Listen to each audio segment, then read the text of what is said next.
हाँ, एक बार फिर से बता रहा हूं मैं, जो उन दोनों पिंडों के बीच बल लग रहा होगा वो होगा उन दोनों के परिमाण के गुणनफल के समानुपाती, और उन दोनों की बीच की दूरी के वर्ग के व्युत्क्रमानुपाती। मैं बता रहा था अनुक्रमानुपाती या समानुपाती का साइन ये वाला होता है और व्युत्क्रमानुपाती का भी साइन यही वाला होता है। अंतर क्या होता है, अनुक्रमानुपाती या समानुपाती दोनों ही क्या होते हैं, यही होते हैं, और जो है वो बटे में नहीं लिखे जाते हैं, जबकि व्युत्क्रमानुपाती को जो है वो बटे में लिख दिया जाता है। अब इस केस में क्या होता है, इस केस में ये होता है जब भी यदि हम आर का मान बढ़ाएंगे, आर का मान बढ़ाएंगे तो एफ का मान कम होगा, और यदि हम आर का मान घटाएंगे, आर का मान घटाएंगे तो एफ का मान जो है वो बढ़ जाएगा।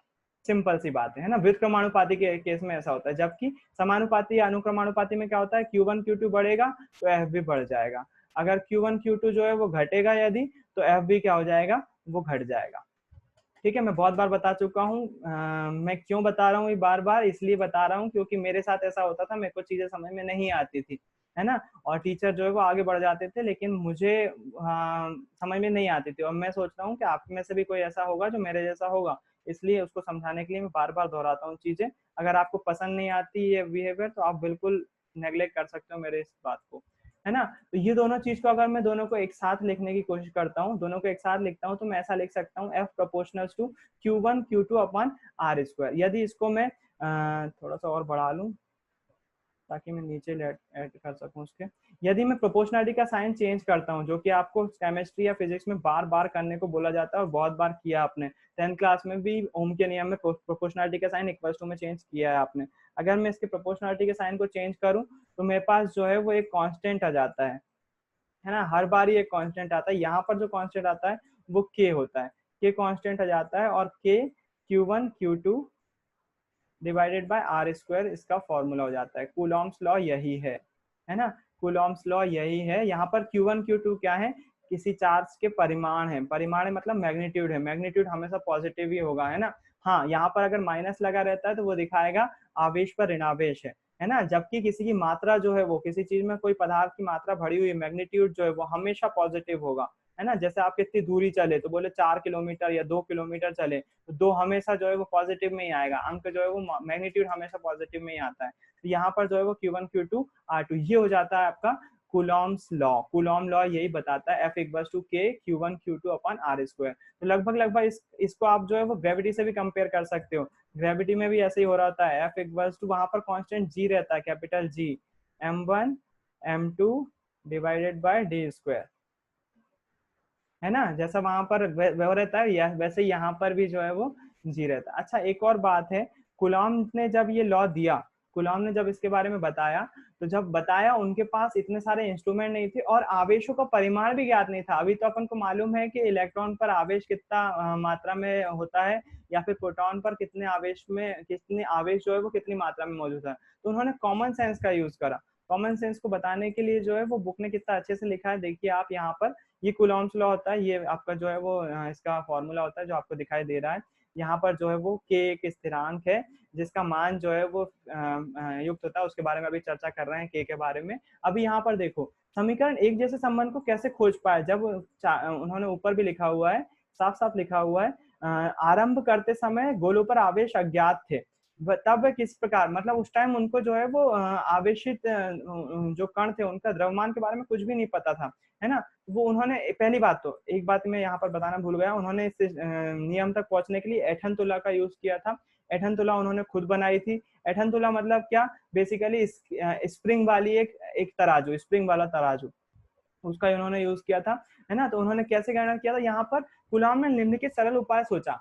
कैसा सोचा, उन्होंने सोचा धातु के एक गोले पर अगर Q आवेश है, टोटल आवेश कितना है, Q है, और यदि इस गोले को इसके सरसम, सेम टू सेम इसके जैसा किसी अन्य आवेशित अनावेशित गोले से, मतलब जिस पर कोई आवेश नहीं है, उस गोले के संपर्क में लाए। मतलब मान लीजिए एक गोला है आपके पास और उस पर कितना आवेश है, Q आवेश है, और इसको आप दूसरे गोले से टच कर दें जो कि जिस पर कोई भी आवेश नहीं है, तो आपको पता चलेगा ये जो Q आवेश था, टोटल Q आवेश, वो पूरी तरह से दोनों गोलों पे फैल जाएगा, और दोनों ही गोले पर कितना हो जाएगा, Q/2 आवेश हो जाएगा, है ना। और इस प्रक्रिया को दोहराकर उन्होंने क्या करा, आवेश को जो है वो कम करते गए, कम करते चले गए। देखो उन्होंने प्रयोग कैसा किया, बड़ा शानदार प्रयोग था, इंटरेस्ट वाला प्रयोग है।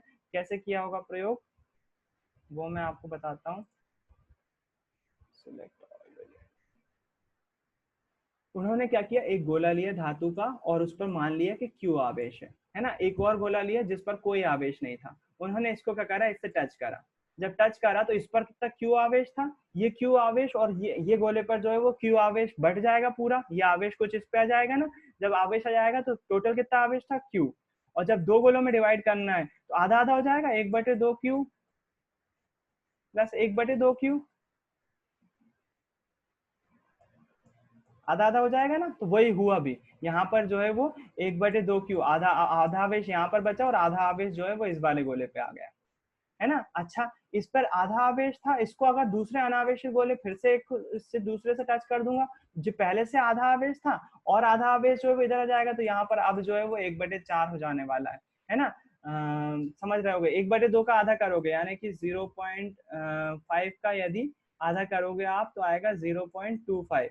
0.25 कितना होता है, दशमलव हटाया एक जीरो बढ़ाया तो ये हो जाता है 25 से कम 25, 25 से 4, 1/4। मतलब कि अब कितना हो जाएगा, इस वाले चार्ज पर 1/4 कूलम हो जाएगा और इधर भी कितना हो जाएगा, 1/4। तो उन्होंने जो है वो आवेश को इस मात्रा से इसको जो है वो कंपेयर करके तराजू पे, जैसे तराजू पे नापते ना, आपको वो भी याद होगा जब अपने द्रव्यमान के बारे में बात करी थी, स्टार्टिंग में द्रव्यमान जब पता नहीं था तो उन्होंने क्या करा था, बोले एक काम करो ऑक्सीजन के कंपेयर में ले लो, ऑक्सीजन से कोई तत्व कितना भारी है, कम भारी है तो उसको माप लो। तो बोलिए था ना अंदाजा लेता, वैसे इन्होंने भी यहाँ पर दिमाग लगाया कि कूलम जो है वो पता तो नहीं है कितना चार्ज है, कितनी मात्रा में, संख्यात्मक मान कुछ ज्ञात नहीं था, तो वो एक काम करो क्यू मान लो, एक चार्ज पे क्यू आवेश है तो उसका उतने ही वैसे के वैसे गोले दूसरे अनावेश गोले से उसको टच करेंगे यदि, तो वो क्यू आवेश कैसा बढ़ जाएगा, आधा आधा हो जाएगा, क्यू/2 यानी कि 1/2 क्यू 1/2 क्यू। फिर उसके बाद दूसरे अनावेशित गोले से सेम से करेंगे तो ऐसे ऐसे कम होते जाएगा। इसके आधार पर जो है उन्होंने अपना प्रयोग किया और जो है वो उनके दोनों पिंडों के बीच जो है वो फोर्स का मान ज्ञात करा। इसके अलावा और ज्यादा डिटेल में पढ़ना है तो इस आपके कोर्स में नहीं आता है वो, कि कैसे उन्होंने जो है वो ज्ञात किया। अब जो मेन बात आती है वो ये आती है, जो के का मान होता है, जो कांस्टेंट जुड़ा, उसका मान होता है 9 × 10⁹ और ये न्यूटन मीटर स्क्वायर कूलम, ये कहाँ से आया, इसके बारे में थोड़ी सी चर्चा कर लें हम। इसकी इकाई के की इकाई कहाँ से आई, क्योंकि ऑब्जेक्टिव में पूछ ली जाती है ये, तो हम उसके बारे में चर्चा कर लेते हैं। आपके सामने फॉर्मूला लिखा हुआ है, F=K Q1 Q2 लिख सकता हूँ मैं यहाँ पर, है ना, उन्होंने नहीं लिखा हुआ है लेकिन मैं लिख सकता हूँ Q1 Q2 R², है ना। अब ये यहाँ पर जो है वो के का मान आपसे बोल दिया कि के का मान निकालना है, यदि क्या के को यहीं रहने दूं, ये वाली चीजों को यहाँ पर ले जाऊं, तो ये क्या हो जाएगा, F × R², ये बटे में ना R का तिर्यक गुणा होगा तो यहाँ पर चला जाएगा, ये R² बटे में क्या आ जाएगा, Q1 Q2 = K लिख सकता हूँ ऐसा में, के का मान निकल आएगा ऐसे इसी फॉर्मूले से, बस क्या करा, तिर्यक गुणा करा मैंने इसका, के का मान आ गया। अच्छा, फोर्स आपको पता है काय में नापते हैं, न्यूटन में नापते हैं, दूरी काय में नापी जाती है, मीटर में, इसलिए 2 मीटर है इसलिए मीटर स्क्वायर हो जाएगा, डिवाइडेड बाय चार्ज किस में नापा जाता है, कूलाम में, 2 कूलाम है इसलिए कूलाम का स्क्वायर। तो के की यूनिट निकालना आती है ना आपको, ऐसे निकालते हैं ना यूनिट, के की यूनिट कितनी आ जाएगी, न्यूटन मीटर स्क्वायर कूलाम पर कूलाम स्क्वायर। तो वही यूनिट जो है वो यहाँ पर इन्होंने दी हुई है, newton metre square divided by coulomb का स्क्वायर। इसका मान प्रैक्टिकली कितना होता है, 9 × 10⁹ है ना, और इकाई कितनी होती है, newton metre square coulomb square. कहाँ से निकली, कूलाम के लॉ से ही निकली, कूलाम का जो फॉर्मूला था उसी से निकली। खैर, हम इस मान का जो है वो यूज करते नहीं है, आगे पता चलेगा आपको। इस चयन के फलस्वरूप आवेश का जो मात्रक प्राप्त होता है उसे कूलाम कहते हैं, जिसकी परिभाषा हमने अनुच्छेद में देख चुके हैं।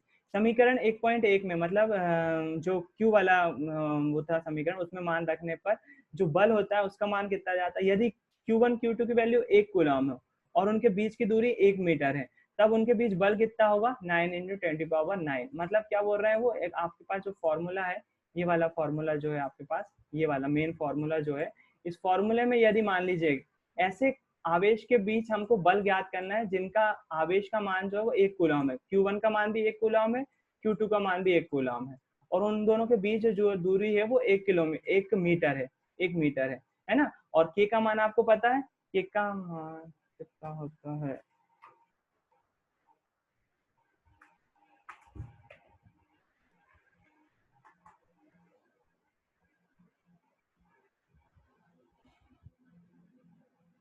पावर कट हुआ था, आवाज आ रही है आपको सभी को,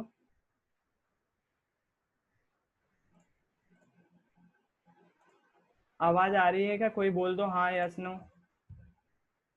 हेलो। हाँ भैया आ रही ठीक है। है, आ रही है, ठीक। हाँ, मैं क्या बोल रहा था, मैं आपसे बोल रहा था, यदि इस फॉर्मूले में हम आवेश का मान मान लें 1 कूलम है, 1 कूलम इंटू 1 कूलम कर दिया, उनके बीच की दूरी जो है वो 1 मीटर है, वो लिख दिया। के का मान कितना होता है? 9 इंटू कितना था, 9 इंटू 10 टू द पावर 9 है ना, 10 to the सिंपल सा। power 9। हाँ, 10 टू द पावर 9 उसको याद रखना। 9 इंटू 10 टू द पावर 9, के का मान रख दिया हमने कहा यहाँ पर 9 इंटू 10 टू द पावर 9, और कूलम जो है वो 1 1 कूलम हो गया। तो अब हम इसके बीच में बल बता सकते हैं, बल कितना होगा, एफ का मान कितना हो जाएगा, एफ का मान ये पूरा तो 1 हो जाने वाला है, पूरा 1 हो जाने वाला है। तो जो बल का मान होगा वो कितना होगा, 9 × 10⁻⁹ न्यूटन। न्यूटन फोर्स किस में नापा जाता है? न्यूटन में नापा जाता है। तो मतलब अगर हम 1 कूलम दो दो चार्ज ऐसे वो रखे हुए हैं जिस पर 1 कूलम आवेश है, 1 कूलम इसका आवेश है और 1 कूलम इसका आवेश है, और उन दोनों के बीच की जो दूरी है वो कितनी है, 1 मीटर है ना। तो हम बताएंगे वो कितने फोर्स से एक दूसरे को अट्रैक्ट कर रहे होंगे। उनके बीच जो फोर्स होगा वो होगा 9 × 10⁻⁹ न्यूटन। बहुत भयंकर फोर्स है ये, है ना। 10 की घात 9, यानी कि अगर इसको हम अंकों में लिखें तो 9 × 9 0 1 2 3 4 5 6 7 8 9, इतना न्यूटन बल होगा उन दो चार्जेस के बीच में। गिनती करो, इकाई दहाई सैकड़ा हजार 10,000 लाख 10 लाख करोड़ 10 करोड़ अरब।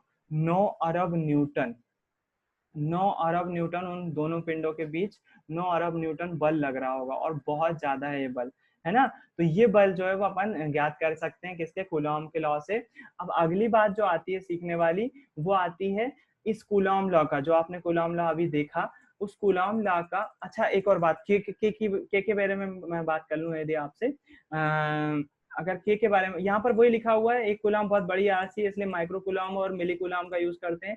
के का हम जो मान यूज करते हैं यहाँ पर, वो के का मान 9 × 10⁻⁹ यूज ना करते हुए 1/4 पाई यूज करते हैं, है ना। मैं आपको यही समझाने वाला था, जो बोला था आपको भी समझा रहा हूँ। तो के का मान जो हम यूज करते हैं वो 9 × 10⁻⁹ ये वाला यूज ना करते हुए, हम जो के का मान यूज करते हैं वो के का मान यूज करते हैं 1/4 पाई एप्सिलॉन नॉट। यहाँ पर पाई से आप परिचित हो पहले से ही। यहाँ पर एक नई चीज आ रही है, वो है एप्सिलॉन नॉट। इसको बोलते हैं परावैद्युतांक, हिंदी में बोलते हैं परावैद्युतांक, और इंग्लिश में बोलते हैं परावैद्युतांक, और इंग्लिश में बोलते हैं परमिटिविटी, है ना, परमिटिविटी। तो ये परमिटिविटी क्या होती है, ये परमिटिविटी जो होती है वो होती है एक तरह से आप ये समझ सकते हो कि विद्युत की क्षमता निर्वात में बहने की, निर्वात, निर्वात समझते हो जहां पर वायु नहीं है, निर्वात में विद्युत के बहने की क्षमता, वो परमिटिविटी होती है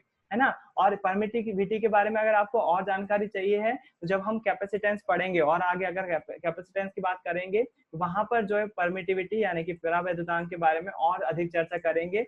अभी आपको केवल ये क्या दिया हुआ है, अभी जो है वो एप्सिलॉन नॉट का मान दिया हुआ है, जो कि कितना होता है 8.854 इंटू 10⁻⁻12 कूलम। ये वाली इकाई फिर से वहीं से निकाली, किस फॉर्मूले से, इस फॉर्मूले से। तो इकाई देख के डरने की जरूरत नहीं है, अगर आपको फॉर्मूला याद है तो ये फॉर्मूला, इकाई जो है वो वही लिखी हुई है जो कि इस फॉर्मूले से निकली थी, के की जो इकाई थी, है ना, बस वही लिखी हुई है, उसी को जो है वो उल्टा करके लिख दिया है, उससे डरने वाली बात नहीं है। तो एप्सिलॉन नॉट के जो मान होता है वो ऐसा होता है। इसके बाद क्या होता है, इसके बाद इंटरेस्टिंग कूलॉम का लॉ जो है वो, अभी आपने जो देखा वो बेसिक चीज थी कूलॉम के लॉ के बारे में। अब जो देखने वाले हो वो आएगा 12th स्टैंडर्ड का। उसके लिए आपको जो है वो वेक्टर का नॉलेज होना चाहिए कि वेक्टर क्या होते हैं, सदिश राशियां क्या होती हैं, सदिश क्या होते हैं। मुझे नहीं मालूम आपने 11 में क्या पढ़ा क्या नहीं पढ़ा, मैं ये मान के चल रहा हूँ कि आपने कुछ नहीं पढ़ा, है ना। और जो अब मैं बताने वाला हूँ वो बताने वाला हूँ आपको 10th और 12th में फिर से एक अंतर, जो कि आप देखते हो 10th में सारी चीज 2D देख रहे होते हो आप, 2 डायमेंशन में देख रहे होते हो, यहाँ पर एक डायमेंशन और आ जाता है। याद है वो फ्लेमिंग के बाएं हाथ दाएं हाथ का रूल, जिसमें हम 3 एक्सिस के बारे में बात करते हैं, 3D के बारे में बात करते हैं। तो 12th में सारी चीजें 3D हो जाती हैं। तो वेक्टर क्या होते हैं, वेक्टर कोई भी चीज की जो है वो वास्तविक स्थिति बताते हैं। मान लीजिए ये जो सेल जो है वो हवा में है, स्पेस में है, यदि मुझे इसकी दूरी बताना है तो मैं क्या बता दूंगा, जमीन से जो है वो इतनी दूरी पर है। क्या इतना बताने से काम हो जाएगा? अगर ये सेल ऐसा मूव, ऐसा टेढ़ा हुआ तो क्या मैं इसकी सही स्थिति बता पाऊंगा? नहीं बता पाऊंगा। 2D पे सही स्थिति बताना पॉसिबल नहीं है, इसलिए मैं जो है वो 3D पे इसकी स्थिति बताता हूँ स्पेस टाइप में। मतलब मैं 3 प्लेन ले लूंगा, एक प्लेन ये ले लूंगा, एक प्लेन यहाँ ऐसा ले लूंगा और एक प्लेन जो है वो पीछे ले लूंगा। इसकी सही पोजीशन बताने के लिए मैं इसकी एक्स, वाई और जेड 3 एक्सिस से जो है वो दूरी बता रहा हूँ। उसके कारण से मुझे इसकी एग्जैक्ट दूरी पता चल जाएगी कि इसकी एग्जैक्ट दूरी कितनी है ना। सदिश में यही करते हैं। एक बार आप यूनिट वेक्टर क्या होता है उसके लिए एक इंटरेस्टिंग वीडियो है, वो वीडियो देखो। यूनिट वेक्टर क्या होता है उसके बारे में आपको पता चलेगा और उसके कारण से आपको एक्सेस समझने में भी समझ में आएंगे। ये बायजूस का लेक्चर है, बायजूस का वीडियो है और बड़ा ही इंटरेस्टिंग सा वीडियो है ना। तो इसमें आप जो है वो थोड़ा सा समझने की कोशिश करो 2D और 3D में क्या फर्क है। यहाँ पर क्या कर रहे हैं वो, ये 3 एक्सिस हैं, है ना। बहुत अच्छे से एनिमेशन के द्वारा आपको समझाया गया है। यहाँ पर जो आपको एनिमेशन के द्वारा दिख रहा है, ये जो नीचे ग्रीन वाला एरिया दिख रहा है, ये ग्रीन जो है वो एक्स वाई प्लेन कहलाएगा। एक्स और वाई एक्सिस के बीच बन रहा है ना। अपन जो 2D में बात करते हैं वो एक्स और वाई की ही कर रहे होते हैं, अभी बताएंगे वो जब एनिमेशन में एक्स और वाई बोर्ड पर कैसे बन जाता है ना। तो जो नीचे वाला हरा वाला प्लेन दिख रहा है वो कौन सा होगा? एक्स और वाई प्लेन होगा। इसका मैथ्स में भी यूज होगा बहुत ज्यादा। अच्छा, जो इसके साइड दिख रहा है, जो इनके चेहरे के साइड जो प्लेन दिख रहा है आपको, ये रेड वाला जो प्लेन दिख रहा है, ये y और z प्लेन होगा। और जो ये वाला प्लेन है जो इसके अपोजिट साइड है, इस साइड, ये वाला जो है वो x और z प्लेन होगा। तो इसमें वेक्टर में हमको यही फायदा होता है, हम जो है किसी चीज का जो है वो एग्जैक्ट अनुमान लगा सकते हैं कि वो चीज कहाँ पर है ना। जैसे मान लीजिए ये जो दिखा रहे हैं ये आपको यूनिट वेक्टर सिखा रहे हैं। यूनिट वेक्टर क्या होता है? यहाँ पर एक इन्होंने पॉइंट ले लिया 2 और 3, है ना। ये 2 और 3 पॉइंट जो है वो क्या है, यहाँ से लेकर यहाँ तक की चली हुई दूरी 2 है और यहाँ तक की दूरी जो है वो 3 है, इसलिए इसको इन्होंने 2 और 3 लिखाया हुआ है। अभी 2D में दिखाएंगे तो बहुत अच्छे से समझ में आएगा आपको, है ना। ये जो है वो 2 और 3 पॉइंट जो है वो एक्स वाई प्लेन पर दिखाया हुआ है। और इस चीज को यदि हम बोर्ड पर देखें तो वो कुछ ऐसी दिखाई दे रही होगी। चलो, वो यूनिट वेक्टर को समझाने के लिए एक पेंसिल लेते हैं जिसका मान जो है वो एक एक इकाई के बराबर है ना। एक एक है, उसका मैग्नीट्यूड जो है वो एक है, 1 0। जब हमने पेंसिल यहाँ पर रख दी तो इसका मान, इसको जो पॉइंट बन रहा होगा वो कौन सा होगा? 1 0। इस चीज को आप यहाँ पर समझो। मैं थोड़ा सा वीडियो आगे बढ़ाता हूँ। ये इन्होंने क्या कर दिया, 2 ब्लू पेंसिल रखी और एक ग्रीन पेंसिल रखी। इस चीज को हम बोर्ड पर कैसे देखते हैं, देखना इसी चीज को बोर्ड पर कैसे देखते हैं, उन्होंने एनिमेशन से बहुत अच्छे से बताया है। इसी चीज को जो है बोर्ड पर हम ऐसा देख रहे होते हैं। ये पॉइंट जो है वो 2 और 3, उसको हम लिख रहे होते हैं 2x + 3y। मतलब कि जो 2 ब्लू पेंसिल हैं उस तक की दूरी, ये दो दो पॉइंट जो है वो x एक्सिस पे बता रहा है, इसलिए 2x लिखा हुआ है। ये जो ग्रीन पेंसिल लिखी हुई है वो 3 यूनिट वेक्टर दिखा रहा है, 3 की क्वांटिटी ली हुई, इसलिए 3y लिखा हुआ है। तो जो यहाँ पर x है ना, ये x दिख रहा है, ये यूनिट वेक्टर को दिखा रहा होता है। यूनिट वेक्टर को हिंदी में क्या बोलते हैं मुझे नहीं मालूम। यूनिट वेक्टर को जब भी दिखाते हैं हम कैप से दिखाते हैं। दो चीजें होती हैं, दो चीजें कौन कौन सी होती हैं? एक वेक्टर में, वेक्टर समझ में आ गया आपको? कोई भी चीज को स्पेस में दिखाना कि वो कितनी दूरी पर, 3 एक्सिस से दिखाते तो उसकी एग्जैक्ट दूरी पता चल जाती है कि एक्स एक्सिस से इतनी दूरी है, वाई एक्सिस से इतनी दूरी है, जेड एक्सिस से इतनी दूरी है, उसका एग्जैक्ट अनुमान लगा पाते हैं हम, वो वेक्टर होते हैं। वेक्टर में दो चीजें आती हैं, एक तो आता है पोजिशन वेक्टर और एक आता है यूनिट वेक्टर, है ना। तो जो पोजीशन वेक्टर होता है वो, जैसे मान लीजिए 3 एक्सिस, वही 3 एक्सिस का इमेजिन करिए, उसमें जो है स्पेस में यहाँ पर ये चीज रखी हुई है। तो जब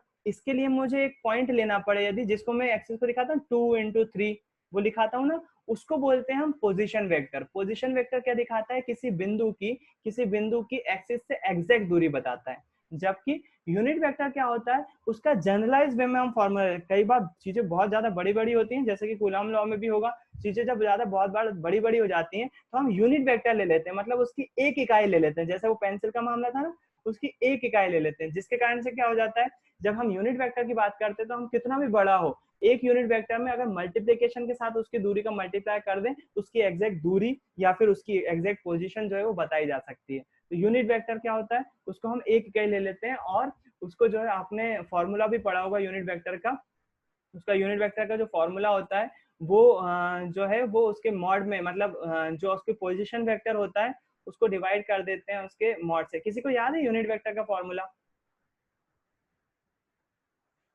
यूनिट वेक्टर का फॉर्मूला अगर याद हो तो, मैं भूल रहा हूँ क्योंकि यूनिट वेक्टर का फॉर्मूला नहीं किसी को याद। यूनिट वेक्टर पता पढ़ा है कभी? कि क्या होता है यूनिट वेक्टर? अगर पढ़ा हो तो बताओ, नहीं तो मैं अगली क्लास वेक्टर पे ही लगा दूंगा थोड़ी सी 10-15 मिनट जो है वो। अगर सच बताना, सच्ची सच्ची बोलना, वेक्टर के बारे में नॉलेज है क्या नहीं, क्योंकि अगर अगला जो टॉपिक आने वाला है वो कूलॉम लॉ का वेक्टर रिप्रेजेंटेशन आने वाला है। वेक्टर मतलब सदिश निर्धारण, है ना, जो कि अपने आप में एक और 4 नंबर का क्वेश्चन बनता है। क्या आपको वेक्टर के बारे में पता है? मैं माइक खोल रहा हूँ, आज की क्लास यहीं खत्म कर रहा हूँ मैं। कि आप, अगर आप वेक्टर के बारे में जानते हो, क्योंकि अब टाइम भी नहीं है, एक तो वेक्टर मेरे को वेक्टर समझाना पड़ेगा, उसके कारण उसके बाद ही आपको जो है वो मैं वो समझा पाऊंगा। तो आज की क्लास में यहीं खत्म कर रहा हूँ।